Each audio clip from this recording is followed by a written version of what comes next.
시편 119편 1절에서 16절 말씀. 여호와의 율법을 따라 행하는 자들은 복이 있으며 하는 제목으로 오늘 또 시편 119편을 열어가겠습니다. 먼저 1절, 2절 우리 한 목소리로 받들어 읽겠습니다. 행위가 온전하여 여호와의 율법을 따라 행하는 자들은 복이 있으며 여호와의 증거들을 지키고 전심으로 여호와를 구하는 자는 복이 있도다. 우리가 이제 시편 119편을 며칠에 걸쳐서 묵상하게 되는데, 이 시편 119편은 시편 117편이 두 절로 되어 있는 가장 짧은 시편이죠. 우리가 함께 묵상했습니다. 이 설교하는 사람 입장에서는 이렇게 짧은 것도 사실은 좀 부담이 돼요. 뭐 어떤 내용으로 또 한 번에 설교를 해야 될까 이런 게 부담이 되는 것처럼 또 시편 119편은 또 다른 부담이죠. 가장 긴 시편입니다. 그래서 이제 학자들이 그 성경 전체가 1189장으로 되어 있는데 가장 가운데가 117편이다 이렇게 이제 그 분석을 하고 있는데, 사실은 그 분량으로 보면 성경을 그냥 이렇게 가운데를 잡아가지고 이렇게 착 열면 시편 119편이 나옵니다. 그게 이제 분량으로 볼 때 가장 정중앙에 있다고 볼 수가 있어요. 근데 이게 시편 119편은 176절로 되어 있어요. 그러니까 뭐 웬만한 성경 한 권이죠. 짧은 성경 뭐 유다서라든가 이건 한 장으로 되어 있는데, 이 한 장으로 되어 있는 것 또는 이 시편 117편 같은 경우는 두 절로 되어 있고, 그런데 이건 한 장이 한 편이 176절로 되어 있으니까 뭐 상당히 길게 되어 있죠. 근데 이제 요 시편 119편은 우리가 조금 살펴보고 이제 나가야지만 이 시편 119편을 좀 이해하기가 좀 도움이 됩니다. 이 문학 형식은 뭐 그렇게 이걸 알아둘 필요는 없지만, 이게 특징적으로 이 시편 119편이 답관체로 되어 있다 이렇게 되어 있죠. 아크로스틱이라고 되어 있는데 아주 흥미로운 형식으로 되어 있는 거예요. 이런 형식으로 되어 있는 게 시편 150편 가운데 한 9편 정도가 이 답관체라는 게 뭐냐면 맨 머리 글자가 같은 글자 형식으로 되어 있는 걸 말하는 거예요. 그래서 머리를 밟아가는 형식, 답관, 답이라는 게 이게 밟는다 이런 뜻이죠. 여러분 우리가 어디 놀러 가려고 그러면 미리 가서 이렇게 알아보고 오는 걸 이제 답사라 그러잖아요. 답이라는 게 발로 실제로 이렇게 밟는 것이죠. 사라는 건 이제 조사하는 거잖아요. 이 답관이라는 거는 제일 첫 머리, 관을 씌우는 것처럼 제일 첫 머리에는 같은 글자로 이렇게 되어 있는데, 아주 이 176절이 그런 형식으로 되어 있는 거예요. 조금 더 이제 살펴보면 이렇게 되어 있습니다. 이 문학 형식이 답관체로 되어 있는데, 이 시편 119편은 우리나라 말로는 그런 형식이 드러나질 않아요. 근데 이제 히브리어 원문으로 보면 이게 22연으로 되어 있다는 것이죠. 이게 22연으로 되어 있고, 그 다음에 한 연이 8절로 되어 있습니다. 그러니까 8절이 22연으로 되어 있으니까 곱해보면은 176절이 나오겠죠. 이게 이제 176절이 나오게 되는 이유예요. 이렇게 길게 되어 있는데 한 년을 8절로 해가지고 22 묶음으로 되어 있는데, 왜 22 묶음이냐면 이 그야말로 세계적으로 인류 역사상 답관체 형식으로 되어져 있는 시의 정수입니다. 그러니까 아주 완벽한 모델이라고 볼 수가 있죠. 시편 150편 가운데는 답관체 형식으로 되어 있는 게 9편이라고 말씀드렸는데, 어떤 것들은 조금 중간에 가다가 그런 형식이 조금 반복되거나 흐트러지거나 완성되어지지 않는데, 이 시편 119편은 한 년이 8절로 되어 있고 22연으로 반복되어지는데, 이 8절 한 묶음은 정확히 같은 글자로 시작하는 거예요.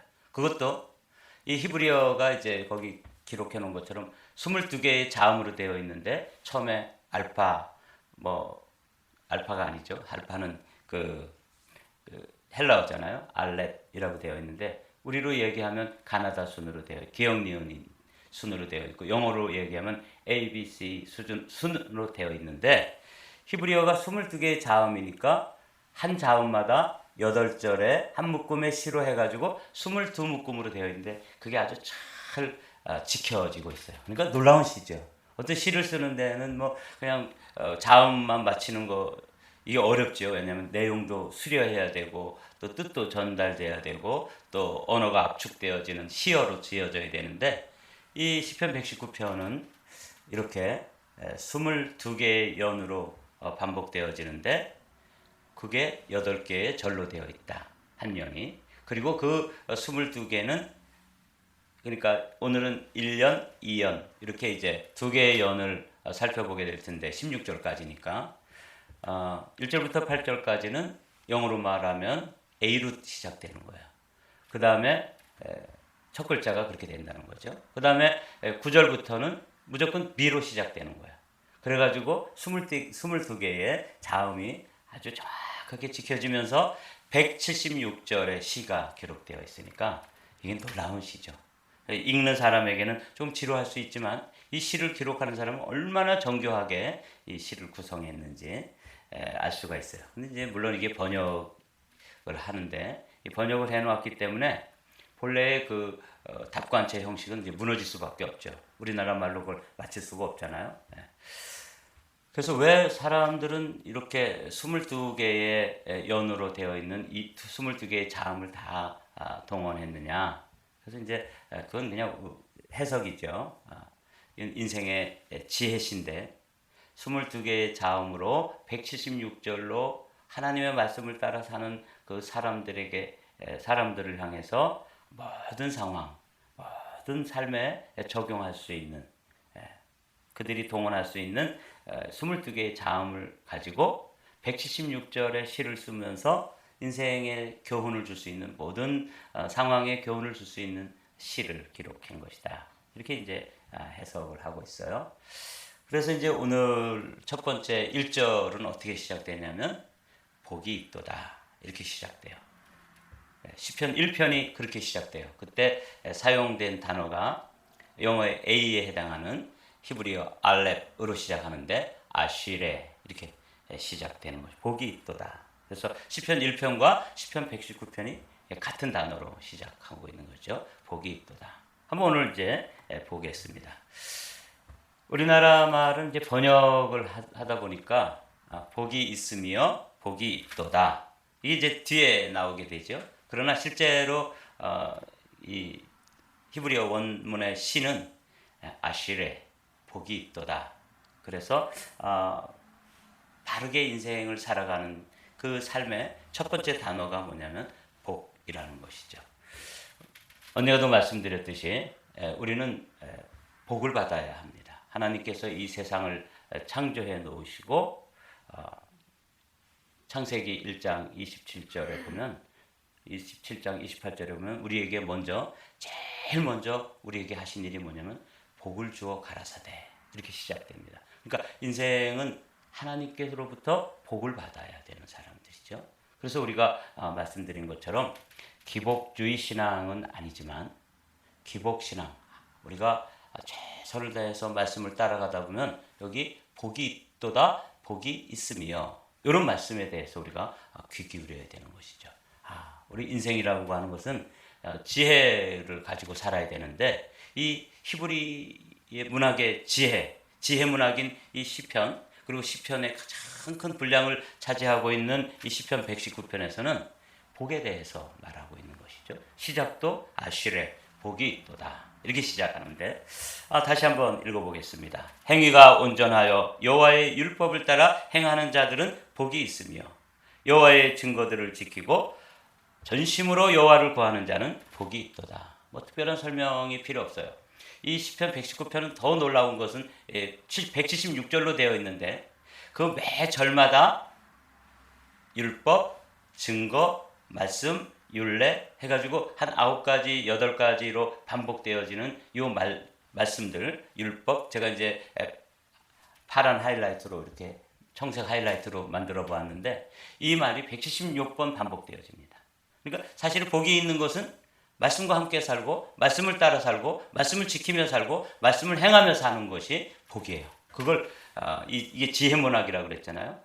이 시편 기자가 우리에게 조금씩 다른 율법, 증거 한번 볼까요? 주의 도, 주의 법도, 주의 율례, 주의 모든 계명, 의로운 판단, 주의 율례들. 이렇게 이제 이런 게 176번이나 반복되어지는데 우리는 반복되어지는 것이 히브리 사람들의 강조하는 방법이라고 말씀 나눴죠. 이겁니다. 그러니까 하나님 말씀을 지루하지 않게 율법, 주의 도, 주의 율례, 주의 증거, 주의 판단 뭐 이런 말씀으로 계속해서 그 자녀들에게 이 시를 읽는 하나님의 자녀들에게 그걸 강조하고 있는 거예요. 그러니까 말씀이 그만큼 중요한 것이죠. 지혜롭게 살고 싶고 복 있는 사람으로 살고 싶으면 말씀이 그 중심에 서 있어야 되는 거예요. 그러니까 이 시편 기자가 형식을 답관체로 해가지고 알파벳 순으로 쭉 시를 한 연을 8절로 해가지고 이 8절은 다 A로 시작하는 거예요. 두 번째 9절부터 16절까지는 다 B로 시작하는 거예요. 그런데 그 중심은 뭐냐면 말씀입니다. 율법. 이거예요. 그러니까 이제 이 시편은 그렇게 뭐 이렇게 해석을 하고 설명을 하기보다는 사실은 여러 번 읽는 게 더 유리합니다. 그러니까 176절을 계속 읽기가 쉽지 않지만 여러분들이 이제 이것을 두 연씩 이렇게 나누어 가지고 해도 이게 22연으로 되어 있으니까 10하루 동안 우리가 묵상을 해야 되잖아요. 10하루 동안 11번 정도를 읽으면 사실은 이걸 길게 설명하는 것보다 훨씬 우리의 마음에 시로 되어 있기 때문에 다가오게 될 것입니다. 한번 알렙으로 되어 있는 1절부터 8절까지를 읽으면서 간단하게 설명이 필요하면 설명을 깃들이면서 한 말씀을 읽어보도록 하겠습니다. 행위가 온전하여 여호와의 율법을 따라 행하는 자들은 복이 있으며 여호와의 증거들을 지키고 전심으로 여호와를 구하는 자는 복이 있도다. 여기 이제 빨간 하이라이트로 제가 만들어 놓았는데, 그러니까 복이 있는 인생은 말씀을 가지고 어떻게 하는 거예요? 행하고, 그리고 또 하나님의 율법과 증거를 지키고, 이렇게 되어 있는 거예요. 이런 구조로 구성되어 있다는 거죠. 참으로 그들은 불의를 행하지 아니하고, 이거 보십시오. 복 있는 사람들, 시편 1편, 시편 119편의 주제가 복이 있는 사람들인데, 복이 있도다. 이렇게 시작했는데, 어떤 사람이 복이 있냐면 말씀을 지키고 말씀을 따라 살고 말씀이 가까이 오고 또 말씀이 그 안에 가득 차 있고, 하여튼 말씀이 176번 반복되어져요. 그거 얼마나 강조한 거예요. 그게 근데 이 시기 때문에 그것을 이제 조금씩 다른 단어로 똑같은 말씀이지만 율법, 율례, 도, 증거, 법도 이렇게 해가지고 아주 지루하지 않게 하나님의 자녀들에게 말씀을 따라, 그리고 말씀과 함께 또 말씀이 자신을 붙들어 주시고 우리가 또 말씀을 붙들고, 이렇게 아주 말씀이 그 존재가 되는, 우리의 존재가 되도록 하는 것. 그래서 예수님도 말씀이 그분 자신이잖아요. 말씀이 육신이 되는 것처럼 우리도 하나님의 말씀이 우리의 삶이 되고 우리 존재 자체가 말씀으로 가득 차 있으면 그 사람이 어떤 사람이라고요? 복이라고 규정할 수 있는 거예요. 이 시편 119편이 길지만 요 몇 가지의 형식을 되어 있는데 도, 법도 이런 것들을 1절부터 8절까지는 행한다, 지킨다, 이게 반복되어져요. 그러니까 이거는 뭐 그렇게 어렵지 않습니다. 1절 보십시오. 행하는 자들은 2절에서 지키고, 또 3절에서 행하는도다, 4절에서 법도를 잘 지키게 하셨나이다. 어떤 형식으로 되어 있는지 금방 조금 이렇게 하이라이트를 해놓고 읽어보면 그게 이제 들어오게 되죠. 5절부터 또 보도록 하겠습니다. 내 길을 굳게 하사 주의 율례를 지키게 하소서. 이번에는 이제 하나님께 간구하는 형식으로 내가 주의 모든 계명에 주의할 때에는 부끄럽지 아니하리이다. 복 있는 사람은 계명을, 하나님의 말씀을 아주 주의하고 요거 꼭 내가 요 말씀을 따라서 선을 넘어가지 않고 지켜야 되겠다. 그래서 자신의 입술을 지키고 자신의 생각을 지키고 거기에 아주 주의할 때는 부끄러운 인생 안 된다. 이건 이제 가르쳐 주는 것이죠. 내가 주의 의로운 판단을 배울 때에는 정직한 마음으로 주께 감사하리이다. 의로운 판단, 이게 이제 말씀을 상징하는 거예요. 내가 주의 율례들을 지키오리니 나를 아주 버리지 마옵소서. 그러니까 우리가 하나님께 버림받지 않는 하나의 방법도 뭐예요? 말씀 붙잡는 거예요. 율례들을 지키오리니. 그러니까 배우고 지키고 행하고 이런 게 또 빨간 하이라이트로 되어 있는데 반복되어지는 것을 여러분들이 주의하십시오. 이제 9절입니다. 9절은 영어로 하면 B로 시작되겠죠. 다른 글자로 이제 또 9절부터 16절까지는 다 B로 시작되는 거예요. 청년이 무엇으로 그의 행실을 깨끗게 하리까? 질문 형식으로. 여러분, 이 청년은 젊은이들만 얘기하지 않는다는 것 우리 어제 나눴죠? 우리 모두가 하나님은 우리의 이 물리적인 우리가 살아온 세월로 우리를 규정하지 않습니다. 주님께서는 우리를 새로운 피조물로 또 새로운 존재로 보아주시기 때문에 우리는 그리스도인들은 영원한 청년이다. 여러분 그렇게 아주 규정을 해놓으십시오. 내가 나이가 들어가서 육신적으로 조금씩 연약해지고 또 정신도 조금 흐려질 수 있어요. 그럼에도 불구하고 우리는 성경에서 말하는 청년입니다. 그래서 우리는 영원한 청년인데 청년이 무엇으로 그의 행실을 깨끗게 하리까? 이렇게 질문을 해놓고 또 답은 뭐겠어요? 정해져 있죠. 주의 말씀만 지킬 따름이니이다. 내가 전심으로 주를 찾았사오니 주의 계명에서 떠나지 말게 하소서. 그러니까 간구를 하다가 또 선언을 하다가 또 이렇게 교훈 형식으로 가르쳐주면서 이 시가 정말 아름답게 되어 있는 게 이 시편 119편이고 그 안에 깊이로 따지면 아주 귀한 그 교훈 딱 한 가지 말씀 이렇게 이제 규정되어 있는데 그 말씀도 다양한 시어로 표현하면서 우리에게 그 말씀 붙잡고 또 말씀이 우리를 붙잡아 주시고 또 말씀 속으로 들어가고 말씀이 우리 안에 채워지고 이렇게 아주 말씀과 아주 하나 되고 연합되어서 말씀과 우리의 삶을 뗄래야 뗄 수 없는 정도로 이 알파벳 22자를 가지고 176절을 적시로 기록하면서 우리에게 온갖 지혜로 교훈을 주고 있는 게 시편 119편이다. 여러분 이렇게 이해하시고 이 시편을 여러 번 읽으십시오.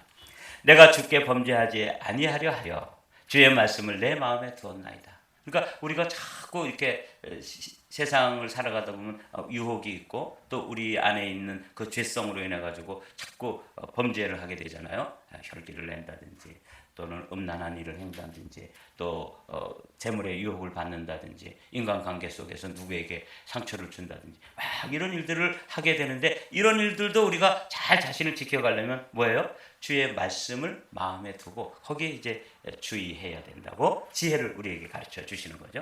찬송을 받으실 주 여호와여 주의 율례들을 내게 가르치소서. 그러니까 말씀, 율례, 율법, 도, 증거 뭐 이런 것들은 다 똑같은 말씀이에요. 하나님의 토라, 율법을 이제 우리나라 말로 번역해 놓으니까 이렇게 무슨 법조항처럼 보이는데 이건 하나님의 계명이고 말씀이죠. 토라라고 이해해 두십시오.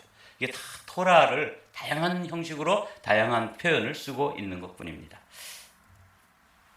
주의 입에 모든 규례들을 나의 입술로 선포하였으며 내가 모든 재물을 즐거워함 같이 주의 증거의 도를 즐거워하였나이다. 제가 이제 이 13절, 14절을 보면서 이 시편 기자가 우리가 지금 하려고 하는 그 방식, 말씀을 암송하고 주야로 그 말씀을 묵상하고 오늘 아침에도 제가 우리 조 권사님하고 같이 오면서 시편 1편을 틀어놓고 제가 한번 암송을 잘 아는 거지만 그걸 내 입술로 계속해서 선포하고 듣고 선포하면서 같이 왔는데 적어도 20번을 하겠더라고요.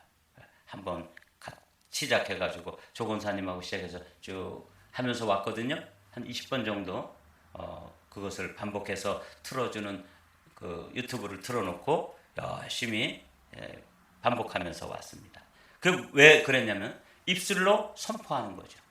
말씀들을 주의 입의 모든 규례들을 나의 입술로 주님께서 말씀해 주신 것을 내가 귀로 듣고 그 다음에 내가 또 입술로 선포하면서 주님 귀에도 들리고 그 말씀이 누구 귀에도 들리고 내게 귀에도 들리고 그래서 listening and speaking 이라고 말씀드렸는데 listen and speaking 이것을 반복해서 해보는 거죠. 뭐 어떤 일들이 우리 존재 안에 일어나게 되는지. 근데 시편 119편에서도 주제가 말씀인데 이 말씀을 우리가 따라서 지키며 행하려면 입술에 말씀이 두어야 되고 그 다음에 이걸 전심으로 마음에 이 말씀을 두어야 된다. 이거예요. 내가 모든 재물을 즐거워함 같이. 우리 돈 좋아하잖아요. 돈 좋아하는 것 같이 주의 증거들의 도. 이게 이제 토라인데 이 토라를 즐거워하였나이다. 내가 주의 법도들을 작은 소리로 읊조리며 주의 길을 주의하여 주의 율례들을 즐거워하며 주의 말씀을 잊지 아니하리이다. 이거 보세요. 작은 소리로 읊조린다는 걸 옛날 지금 이게 개역 개정판인데 개역 성경은 제가 다시 한번 찾아봤어요. 그런데 뭐 여지없이 묵상이라고 되어 있습니다. 내가 주의 법도를 묵상하며 주의 도에 주의하며 이렇게 번역되어 있는 걸 여기 작은 소리로 읊조린다. 이게 더 맞는 히브리 사람들이 하는 방식이라고 말씀 나눴잖아요. 읊조린다는 말은 계속 중얼거리는 거예요. 마치 오늘 아침에 저와 조 권사님이 함께 오면서 시편 1편을 계속해서 중얼중얼 하면서 딴 이야기 하지 않고 딱 만나서 권사님 이제 앉고 그다음에 제가 유튜브 틀고 둘이서 열심히 말씀을 읊조리면서 오는 거예요. 여러분들도 오실 때 말씀을 읊조리면서 오십시오. 우리 박 권사님 같은 경우는 짧아서 뭐 시편 한 1편을 두 번만 이렇게 암송하시면 여기 오실 수 있을 것 같아요. 그러나 우리 집사님 같은 경우는 만약에 걸어오신다 그러면 쭉 걸어오면서 시편 적어도 10번 이상 암송할 수, 읊조릴 수가 있습니다. 그렇게 되면 우리가 어떻게 된다고요? 복 있는 사람이 되는 것이죠. 이제 119편 1절과 9절 말씀을 읽고 마치도록 하겠습니다. 행위가 온전하여 여호와의 율법을 따라 행하는 자들은 복이 있도다. 율법이 뭐라 그랬어요? 토라라고 말씀드렸죠. 이런 사람이 복이 있는데 행하고 지키는 사람. 그것도 여기 보면 전심으로. 제가 제일 좋아하는 단어 전심이죠. 전심, 반심, 무심. 제가 아무리 강단에서 말씀을 좀 가까이 하시고 말씀을 붙잡고 말씀이 붙잡아 주시고 또 말씀으로 채워가고 또 말씀이 우리의 입술에서 귀에서 다시 입술로 이런 일들을 좀 반복해 보십시오. 그래도 우리 성도들 가운데는 무심해요. 따라하지 않는 거예요. 저건 뭐 목사니까 성경 말씀을 강조하는 것뿐이야. 아주 무심한 거죠. 어떤 분들은 반심해요. 그래서 좀 한번 따라하다가 포스그냥 잊어버리는 것이죠. 근데 이 시편 기자는 전심으로 9절에도 똑같은 말이 반복되는 걸 보고 제가 감동받았어요. 청년이 무엇으로 그의 행실을 깨끗게 하리이까? 주의 말씀만 지킬 따름이니이다. 10절 다 같이 읽고 마치겠습니다. 내가 전심으로 주를 찾아 싸우니 주의 계명에서 떠나지 말게 하소서. 그렇습니다. 여기 전심 1절에도 전심 2절이죠. 그 다음에 이 10절에도 전심. 그래서 이 시가 176절로 되어 있는데 그 형식이 너무나 놀랍게 정교한 어떤 형식을 가지고 이렇게 정확한 톱니바퀴가 이렇게 돌아가는 것처럼 마치 이 우주 전체가 코스모스라 그러잖아요. 질서 정연하게 돌아가는 것처럼 그렇게 되어 있어요. 그래서 우리에게 우리는 뭐 히브리어로 이 시를 읽을 수는 없지만 그래도 그 형식이 이렇게 정교하게 아주 짜임새 있게 규칙적으로 돌아가면서 말씀이 핵심인데 오늘도 여러분들이 이 시편 119편을 이렇게 유튜브를 통해서 듣기도 하시고 한번 눈으로 읽기도 하시고 소리 내어서 선포하기도 하시고 이렇게 하면서 이 시편 119편을 176절로 되어 있는 이것을 한번 좀 한 11번에 걸쳐서 우리가 묵상하게 될 텐데 11번 정도는 읽어내는 그런 것을 숙제로 드리니까 여러분들이 한번 읽어보시게 되기를 부탁드립니다.